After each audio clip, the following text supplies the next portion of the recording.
नमस्कार, राहुल का अग्निपथ देख रहे हैं आप। मैं हूं आपके साथ पूजा। राहुल गांधी की नागरिकता का मामला एक बार फिर सियासी तूफान बन चुका है और इस बार मामला सिर्फ आरोपों तक सीमित नहीं है, बल्कि अदालत के सख्त रुख ने इस पूरे विवाद को नई आग दे दी है।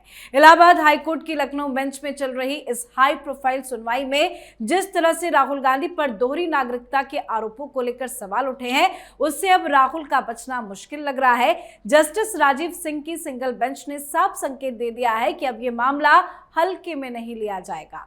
कोर्ट ने साफ निर्देश दिया कि गृह मंत्रालय को इस केस में आधिकारिक पक्ष बनाया जाए, यानी अब सरकार को बताना होगा कि राहुल गांधी की नागरिकता को लेकर उनके रिकॉर्ड में क्या क्या दर्ज है। अब सारी जिम्मेदारी केंद्र सरकार और गृह मंत्रालय की है। कोर्ट ने उन्हें अपना जवाब देने के लिए 6 अप्रैल तक का समय दिया है, जब इस मामले की अगली सुनवाई होगी। तो कोर्ट में क्या क्या हुआ, नागरिकता को लेकर कैसे फंस रहे हैं राहुल गांधी, आपको बताएंगे। साथ ही चुनावी हलचल के बीच राहुल गांधी ने केरल में यूडीएफ की जीत का दावा किया है। राहुल गांधी ने सोशल मीडिया प्लेटफॉर्म एक्स पर एक पोस्ट में लिखा कि टीम यूडीएफ ही टीम केरलम है।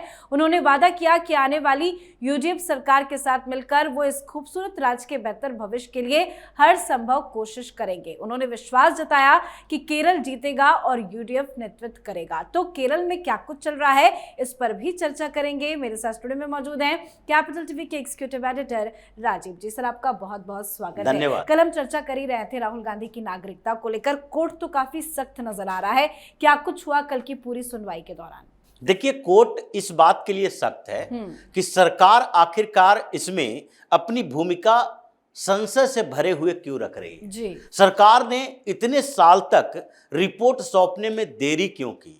सरकार की तरफ से नोटिस जो राहुल गांधी को भेजा गया, उस नोटिस का जवाब अगर राहुल गांधी ने नहीं दिया, जो 2019 का मामला है, वो मामला भी खुला था, क्योंकि सुब्रमण्यम स्वामी ने 2019 में केंद्र सरकार से यह जवाब मांगा था और होम मिनिस्ट्री के तरफ से जो इसके फॉरेनर्स विंग है, सिटीजनशिप विंग, उस विंग के तरफ से राहुल गांधी को नोटिस भेजा गया था। राहुल गांधी उस नोटिस को दबाकर बैठ गए, उसका जवाब उस समय नहीं दिया। उसके बाद सरकार ने यह बताया भी नहीं। गृह मंत्रालय की तरफ से बार बार पूछते रहे सुब्रमण्यम स्वामी कि सरकार के तरफ का नोटिस का जवाब अगर राहुल गांधी ने नहीं दिया तो फर्दर क्या एक्शन लिया गया, क्या फिर से नोटिस भेजी गई? इसका जवाब भी सरकार की तरफ से नहीं आया। सुब्रमण्यम स्वामी अपने तरीके से लड़ रहे थे। उस बात का जिक्र भी किया गया कि आपके पास 2019 के उस नोटिस का क्या जवाब है? आपने उसके बाद क्या ब्रिटिश सरकार से वो सारे सबूत लिए जो आरोप लगे हुए हैं? तो इसलिए ये जो फॉरेनर्स विंग है सिटीजनशिप को लेकर, गृह मंत्रालय के अंतर्गत आता है। गृह मंत्रालय को 2 अधिकारी भेजने पड़े इस बार कोर्ट में, क्योंकि 9 मार्च को जो सुनवाई हुई थी उसमें जस्टिस राजीव सिंह ने सीधे तौर पर केंद्र सरकार को, यानी गृह मंत्रालय को आदेश दिया था कि 19 अप्रैल को सुनवाई के दौरान आपको सारे रिकॉर्ड देने होंगे जो अब तक राहुल गांधी के फॉरेन सिटीजनशिप को लेकर उठे हैं और आपने जो भी जानकारी इकट्ठी की है, क्योंकि उनके ऊपर 3 तरह के मामले चल रहे हैं। पासपोर्ट एक्ट के तहत मामला है, जो कि हाई कोर्ट में बताया गया है। आरोप लगे हैं कि पासपोर्ट इनके पास एक नहीं है, 2 पासपोर्ट कम से कम है। ब्रिटेन का भी पासपोर्ट है। उसके बाद ऑफिशियल सीक्रेट एक्ट के तहत मामला दर्ज किया गया है कि इन्होंने सीक्रेट रखा अपनी जानकारी को। एफिडेविट जब दायर किया चुनाव आयोग के सामने 2014 के चुनाव के समय, उस समय भी इन्होंने बताया नहीं कि वो ब्रिटिश नागरिक हैं और इसलिए ऑफिशियल सीक्रेट एक्ट के तहत भी इनके ऊपर मुकदमा चलेगा। फिर फॉरेनर्स एक्ट के तहत भी मुकदमा चलेगा, क्योंकि इन्होंने वो जानकारी छिपाई कि भारत में दोहरी नागरिकता का प्रावधान नहीं है, तो फिर दूसरे देश के नागरिक बनने के समय आपने भारत की नागरिकता को त्यागा, या फिर जब दूसरे देश के नागरिक बने हुए थे तो क्या इंडियन सिटीजनशिप दोबारा लेने के लिए आपने उस देश की नागरिकता छोड़ी, जैसा कि कई लोग कर चुके हैं। कई सेलिब्रिटी हैं ऐसे, अमिताभ बच्चन भी दूसरे देश की नागरिकता लिए। इस समय अक्षय कुमार भी उस दायरे में आए। जब इनका यहाँ वोटिंग का समय आया तो सवाल उठने लगा कि ये नेशनलिटी की बात करने वाला व्यक्ति कनाडा का सिटीजन है, भारत में तो वोटर भी नहीं है। फिर उन्होंने कनाडा का सिटीजनशिप छोड़ा और भारतीय नागरिकता के लिए आवेदन किए, फिर से भारतीय नागरिक बन गए। तो उसी तरह क्या राहुल गांधी ने कोई ऐसा एप्लीकेशन भारत सरकार के पास दिया था जिसको लेकर इनकी जानकारी हो, गृह मंत्रालय के सिटीजनशिप विंग के पास कोई जानकारी हो कि राहुल गांधी ने अप्लाई किया है कि नहीं, अब फिर से हम भारत का नागरिक बनना चाहते हैं, या ये जो भारतीय नागरिकता इनकी है ये कंटिन्यूअस चलती रही और उस बीच इन्होंने दूसरे देश की नागरिकता भी ली जिसके बारे में इन्होंने जानकारी छिपाई है। तो ये सारे मामले चल रहे थे, सारे रिकॉर्ड होम मिनिस्ट्री की तरफ से आने थे। होम मिनिस्ट्री की तरफ से 2 अधिकारी भेजे गए थे, एक अंडर सेक्रेटरी है विवेक मिश्रा, उनको ये सारा लिफाफा लेकर भेजा गया, उनके साथ एक असिस्टेंट सेक्शन ऑफिसर उनको भी भेजा गया था, प्रणव राय नाम है उनका।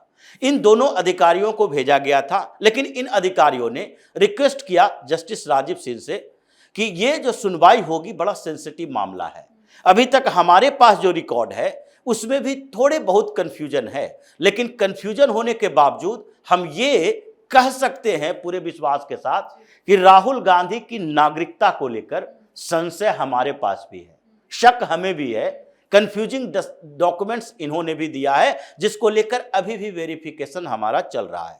ओरिजिनल डॉक्यूमेंट्स लेकर आए थे, जस्टिस राजीव सिंह के चैम्बर में सुनवाई हुई कि नहीं कोई और लोग जो होंगे बाहरी लोग यानी मीडिया तक की एंट्री नहीं हुई और न ही इस पर दलील जो दी जा रही थी वो बाहर में आ सका।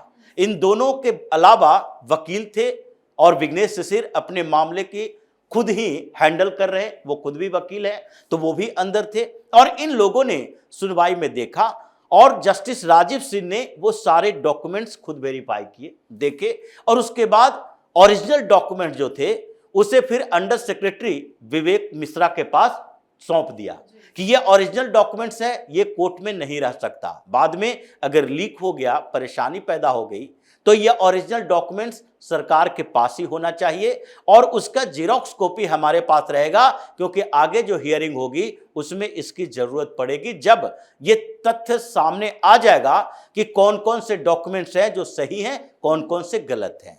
अब इसमें जो डॉक्यूमेंट्स लाए गए थे उसमें राहुल गांधी के खिलाफ जो मामले दर्ज हुए थे उसमें इनके रेसिडेंशियल सर्टिफिकेट, आईडी जो डायरेक्टर रहते हुए बैकअप प्राइवेट लिमिटेड का था वो, और कहां कहां इनका एड्रेस रहा है पहले जब ये ब्रिटेन में रहते थे वो एड्रेस प्रूफ, इनके बैंक अकाउंट का डिटेल जो विदेशी बैंक में था, ये सारे डॉक्यूमेंट्स इनके पास थे और उन डॉक्यूमेंट्स में 2 जगह इनके रेसिडेंशियल सर्टिफिकेट मिले हैं, एक लंदन में एक हैम्पशायर में।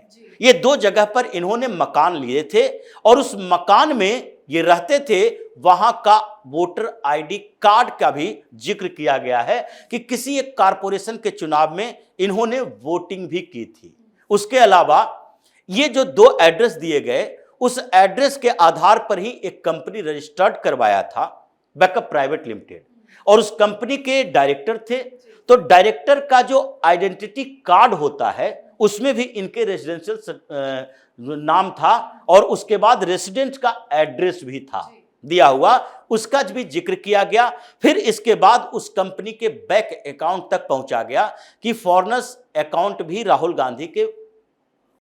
गांधी ने खुलवाए थे और उसमें बर्कले बैंक के अकाउंट का इनका जिक्र किया गया जिसमें लगातार 2015 तक ट्रांजैक्शन होते रहे।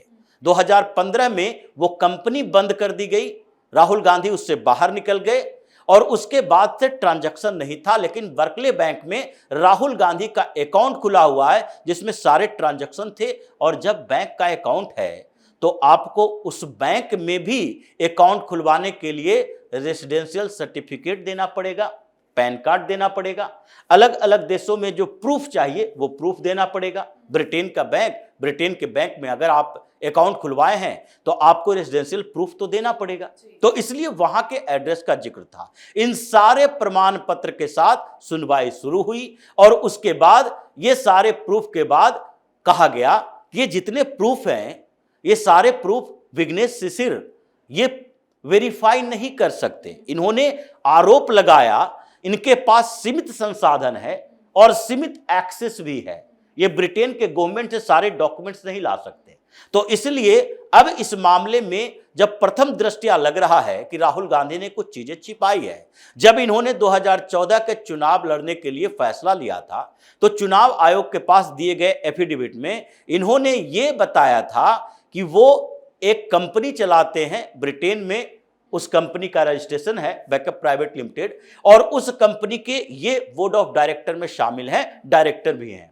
तो जब आप 2014 में ये बता रहे हो और उसके बाद उस कंपनी के एनुअल रिपोर्ट जितने आए हैं, फिनेंशियल एनुअल रिपोर्ट, उन सब में आपने ब्रिटिश सिटीजन अपने आप को बताया, डायरेक्टर का जो आइडेंटिटी कार्ड है उसमें आपने ब्रिटिश सिटीजन अपने आप को बताया, तो फिर सारे प्रूफ तो आपके खिलाफ हैं। तो इसीलिए कोर्ट ने कहा कि अब इसमें पार्टी केवल बिजनेस से सिर नहीं रहेंगे, होम मिनिस्ट्री भी होगा, सरकार भी एक पार्टी बनाया जाएगा। अब सरकार वर्सेस राहुल गांधी होगा, राहुल गांधी के खिलाफ सबूत देने की जिम्मेदारी सरकार की है। और अगर केंद्र सरकार यानी कि होम मिनिस्ट्री को लगता है कि इसमें और फर्दर इन्वेस्टिगेशन की जरूरत है, एफआईआर दर्ज करने की जरूरत है, तो उसके लिए गृह मंत्रालय की तरफ से रिक्वेस्ट डाला जाएगा कि ये इन्वेस्टिगेशन आगे जारी रहेगा, यानी राहुल गांधी की नागरिकता का पेच उन बंद लिफाफों में रखे गए सबूत के साथ ऐसा फंसा है कि लगता है कि अगली सुनवाई में कुछ और नई जानकारी आएगी, और 6 अप्रैल के बाद जो फैसला आने वाले समय में आएगा उसमें राहुल गांधी भारत के नागरिक ही नहीं रहेंगे, तो फिर आगे इनके राजनीतिक करियर की बात। और 6 अप्रैल में तो ज्यादा दिन भी नहीं है। वैसे सर, केरल चुनाव जिसमें भी ज्यादा वक्त नहीं है, इतनी माथापच्ची इतने दिनों से चल रही थी, लेकिन इसी बीच राहुल गांधी का ट्वीट आता है, क्या कुछ चल रहा है वहां पे? देखिए, ट्वीट पर जो पार्टी चलती है, संगठन चलता है, और राहुल गांधी ट्वीट के जरिए जो मैसेज करते हैं, तो पार्टी का परिणाम भी ट्वीट के जरिए ही आएगा, जो तरीके अभी केरल में चल रहे हैं। इन लोगों को लग रहा है कि केरल का चुनाव हमारे हाथों में है, क्योंकि 2 बार का एंटी इनकम्बेंसी है, और कांग्रेस में इसी ओवर कॉन्फिडेंस के कारण घमासान चल रहा है। राहुल गांधी की पार्टी यानी कांग्रेस के 14 सांसदों में से 7 सांसदों ने अप्लाई किया था स्क्रूटनी कमेटी के पास कि हमें भी टिकट मिलना चाहिए। तो जैसे ही इन सांसदों का नाम आया, वैसे ही स्थानीय लेवल पर, जो लोकल लेवल पर नेता और कार्यकर्ता हैं, वो झंडा लेकर खड़े हो गए कि सारा टिकट, सारे पद इन्हीं लोगों को दे दोगे तो हम लोग क्या कर रहे हैं पार्टी के अंदर। हालांकि मधुसूदन मिस्त्री ने उसमें फेरबदल की, नाम इन लोगों का काटा, क्योंकि उस समय जो अभी तक स्थिति यह है कि 23 मार्च तक लास्ट है नॉमिनेशन का डेट, और अभी तक कांग्रेस कंफ्यूजन में है कि हम कॉलिशन जो बना रखे हैं उसमें सीटों का बंटवारा क्या सारे लोग मानेंगे। फ्रेंडली फाइट की बात कई सीटों पर चल रही है, और उसी में कैंडिडेट को लेकर भी हंगामा चल रहा है। मतलब इन फाइटिंग इसलिए है क्योंकि कांग्रेस के लोकल लीडर को लग रहा है कि बाय द वे अगर सरकार बन गई तो सांसद रहते हुए हमें कुछ मिलने वाला नहीं है। अब विधायक बनेंगे तो मंत्री या मुख्यमंत्री बनने की संभावना बढ़ जाएगी। तो अभी अंतरकलह कांग्रेस के अंदर है, और उसमें ऊपर बैठे हुए हैं शशि थरूर जैसे नेता, जो रिलक्टेंट है, जिनको ये लगता नहीं है कि कांग्रेस को चुनाव जीतना चाहिए। और दूसरी तरफ भारतीय जनता पार्टी 71 सीटों पर कैंडिडेट खड़ा कर चुकी है अभी तक, और जो तिरुवनंतपुरम का सीट है जहां पर पिछले दिनों म्युनिसिपल कॉर्पोरेशन का चुनाव जीता, वहां पर लगभग 22 सीटें जो उसके इर्द गिर्द है, उन सब सीटों पर दावेदारी भारतीय जनता पार्टी ज्यादा मजबूत तरीके से रखी हुई है।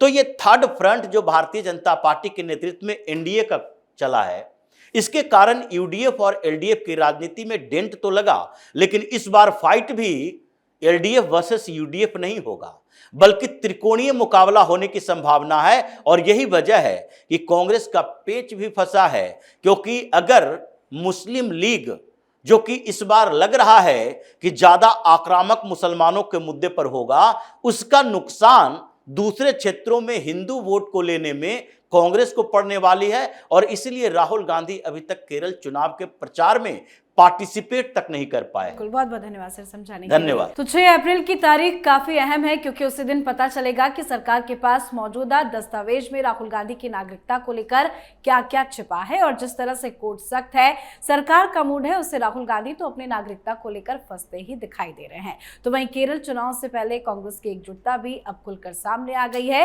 हर चुनावी राज्यों में मुसीबत का पहाड़ राहुल गांधी के लिए खड़ा हो गया है। तो इस पर आप भी अपनी राय कमेंट करके लिखिएगा। देखते रहिए कैपिटल टीवी। नमस्कार।